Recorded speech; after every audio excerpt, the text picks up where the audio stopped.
How Return to Oz became one of the darkest children's films ever made.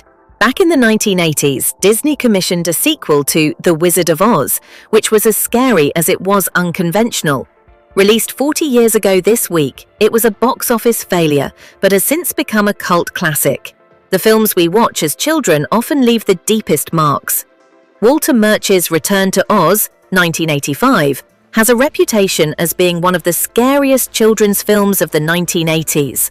The sequel to the beloved 1939 musical starring Judy Garland, which was released in the US 40 years ago this week.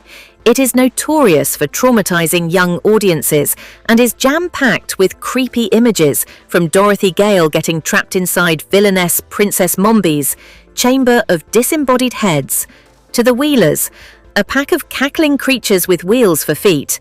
And that's just the Oz scenes. Shockingly, the opening sequence has young Dorothy being sent to a psychiatric clinic to have her memories of Oz obliterated by a sinister doctor. While the initial critical reception was mixed and the film flopped at the box office, it has become a cult favorite over the years, arguably because of this surfeit of nightmare fuel.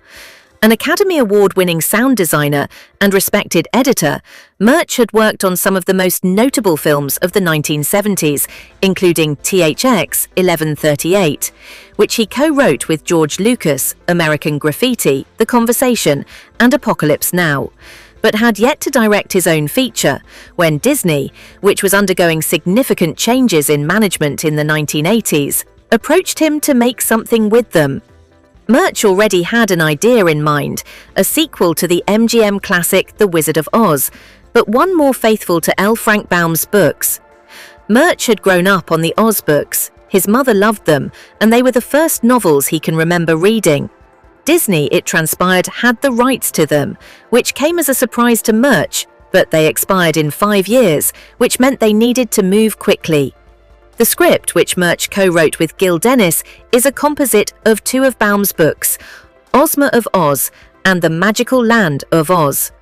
Instead of 16-year-old Garland, they cast the 9-year-old Fairuza Balk, who as an adult would go on to star in the likes of The Craft and American History X. She was the same age as Dorothy in the books.